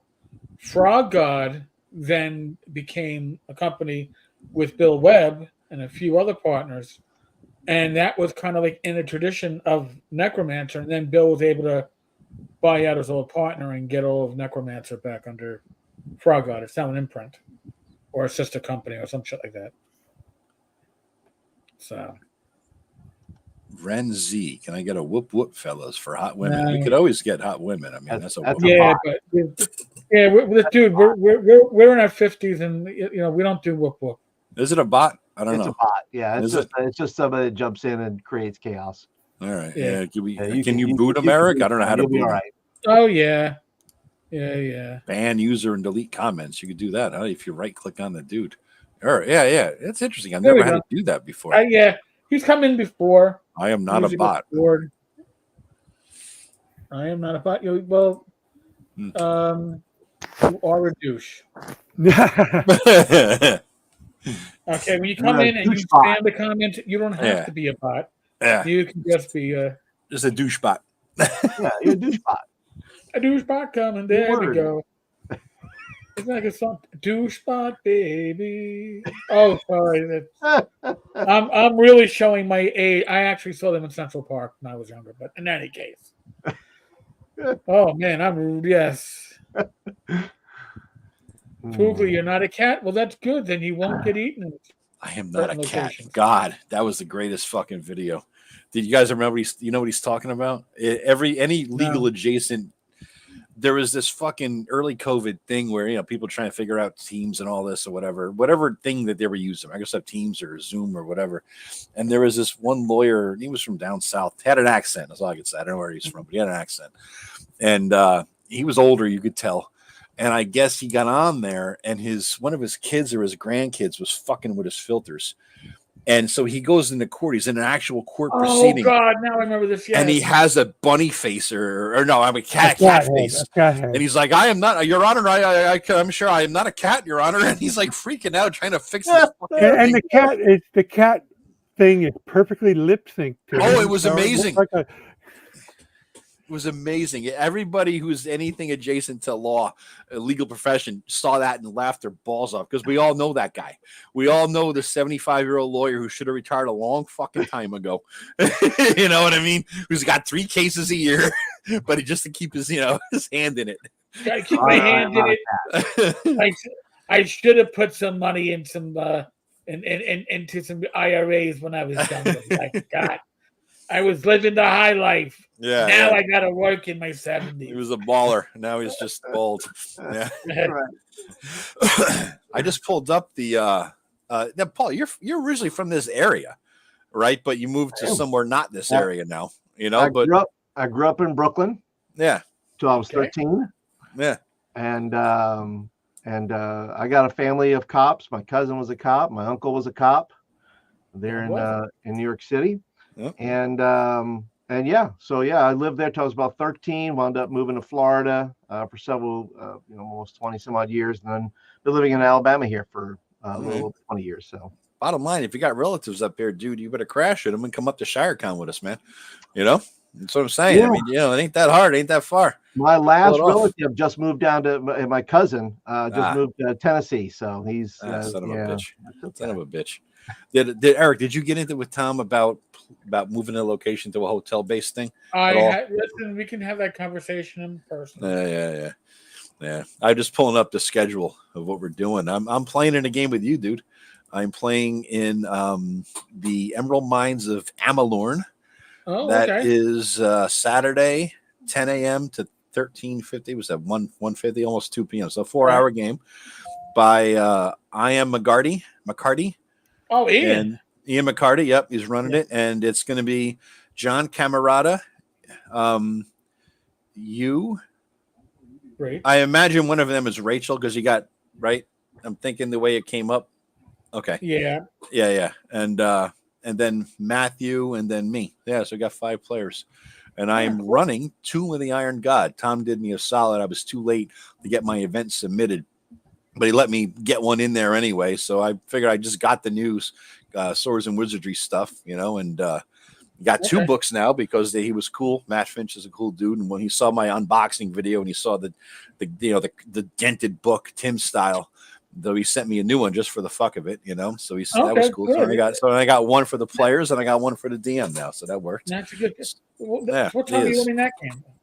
I am running that. The only time he could fit me in because I got in so late was the first day, Friday, at 1 o'clock until 1650. So what is that? Okay. 450? Yeah. So I'm gonna. Yeah, and Rob, you're running a few, right? You're running several things, aren't you? Yeah. At Friday at 5:30, I'm running the Elf Lord's Temple, a dungeon adventure. Okay. Still have one slot available for that, folks. Okay. And then on Saturday at 1 o'clock, I am running the Seats of the Russet Lord. Oh, Yeah, I the ran that Potato first Lord. year. Yeah, so getting another play test of that, and all the slots are taken up. All right. There you What are you go. doing, Eric? You're running something, right? Yeah, I forget what time. I think I'm running it the first day, probably the Okay. same time your game. Okay. That's basically Swords and Wizard Light / Blades and Arcana Light. Mhm. So it's the same basic system. Mm-hmm. And if anybody's bringing that character back from last year, we'll level you up. So I mean, that's gonna be fun. Nice. Very nice. Very nice. This should be a good time. Looking forward to Yeah. it. And we're going to meet up in New York that Thursday, right, Eric? We're still on for Yep. that. Day before. Yep. Day Rob, before. first time. Rob, you haven't Yeah, been there we're forever.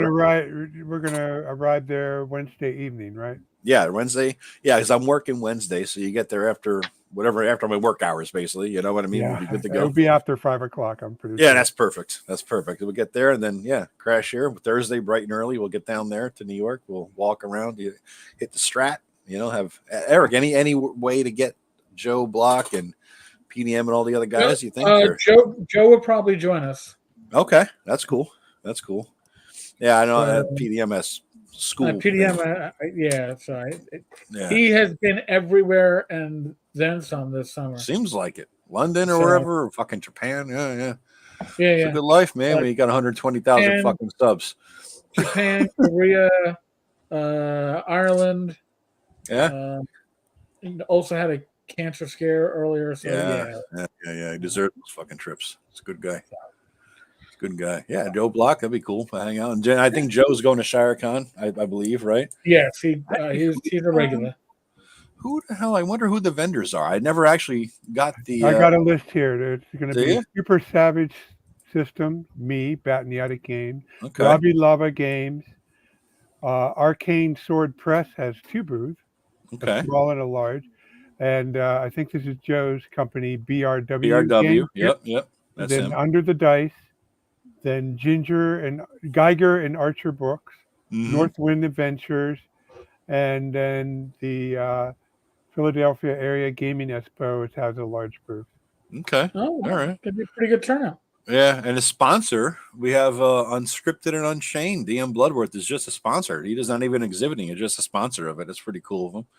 Other one, NTX RPG is just a sponsor. Old Linghoff, yep. Old Linghoff House is a sponsor. Yeah. So this should be a good time. Philadelphia Gaming Expo sponsor and exhibitor. Yes. But we also have Northwind Adventures. That's a sponsor and exhibitor. That is Hyperborea. That's Jeff Talanian. So that'd be fun. We get to see him again. That's a fun game, by the way. I played in that at North Texas too, and that's a fantastic game. It is. I did that in North Texas as well. Yeah, it was a good time. It was a really good time. A funny thing in North Texas was I joined after playing in Rob's City State. Some guy was running a City State game. I'm like, oh, this is a great opportunity playing a non-Rob City State, see a different flavor of it, for I'm sure less than proficient in it than Rob is DM, right? So one of our normal mortal DMs who don't know everything about everything in the entire City State because they memorized it, right? So, and the thing was, the guy pulls out a map. It's Rob's fucking map. He lays it out on the table. I'm like, Jesus Christ. Well, there's my map and there's my map. You played in the Majestic Waterland version of City State. He was using the colored map that you made. Right. Yeah, that you made for the fucking box set way back, and he had it out, and then later on, I was like, we had beers together that night because after, it's sort of like the first day of school. I'm there for a few hours looking around, looking for Eric and Rachel, honestly, because I didn't know anybody, and you're looking around for the kids you knew from grade school, essentially. So it's like you're walking, but then by the nighttime, you get to know everybody. You're already drinking, you're half in the tank, and it's like that kind of a deal, it's that kind of a place. North Texas is like coming home. Yeah. And I, as a New Yorker, my first North Texas was in 2014. And Joe was supposed to be my date. Couldn't make it. So Rach went with me. And Rach was like, oh, I'm going to explore the area. There's no area to explore. It's just a that was the old hotel, too. But still, there was no. Oh, okay. Okay. But I had her in games, and she's not a gamer by tradition. Mm-hmm. But by Friday afternoon, we got there on Wednesday. Friday afternoon, she's going, "We're coming back next year. This is bad." And she's saying that great. Bad Mike is standing That's right great, behind man. her. She's saying it. You're like, Yeah, yeah. Yes, got a one. So, That's awesome. the only North Texas we missed was the year COVID. the Earth stood still. Yeah. I could have gone and never made it back. New York would have quarantined me for 10 days. Jeez. But all right, so I think we're reaching the witching hour because Yeah. This went back quite quickly.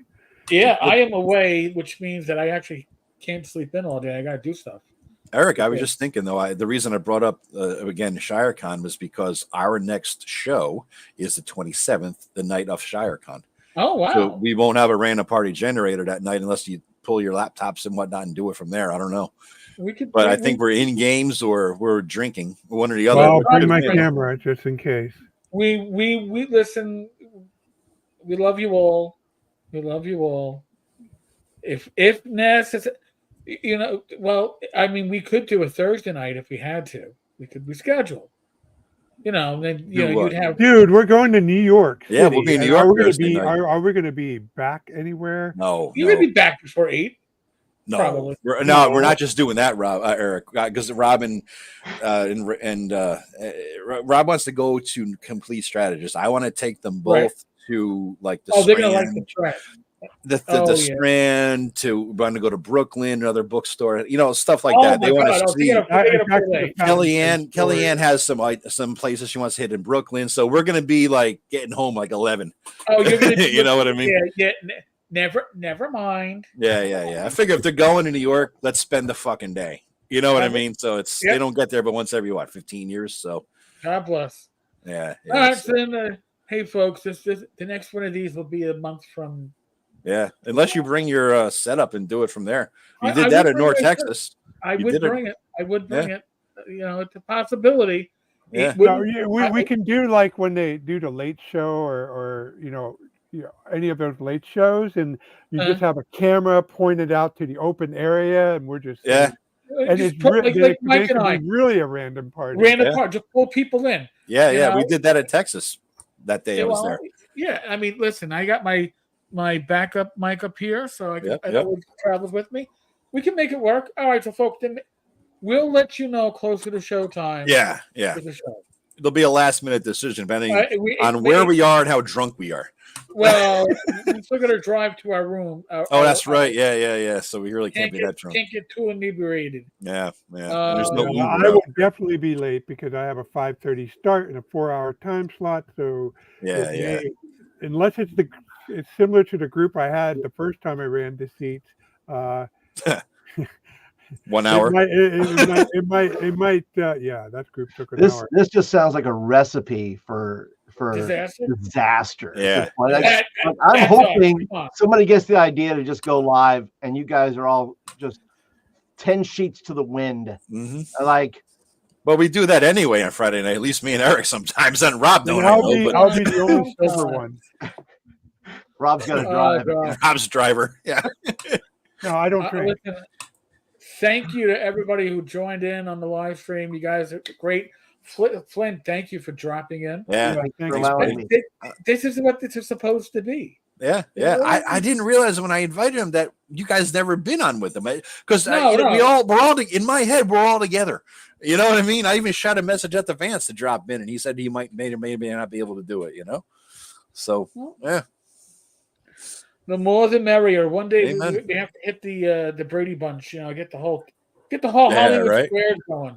Right. And Flint's channel, guys, it's youtube.com/Flint Fireforge. It's a good channel. He has a lot of good stuff out there. So, yeah. And we'll see us on Monday kicking ass in Tim's game or getting our ass kicked. It's more likely the case, So. Tim doesn't roll one from his GM. No. He rolls only when he's a player. Yeah. Just remember, this past Monday was a big day. Lots of good things happened. We lived. That was a good thing. From there. Well, dude, remember where we left off? We were 15 feet up in the trees as a swarm of zombies was, and they're like, and he says it sounds like the beginning of a tornado when it's about to hit. That's how many hundreds of zombies were below us while we're in the trees. And there's 3 of us, none of us a cleric, nobody with turning.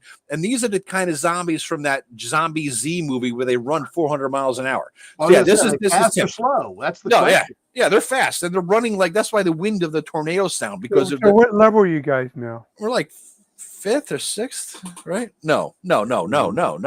I'm mixing my games up. We're like 3rd, 2nd or 3rd, Yeah. 2nd. So how's the random character advancement working out?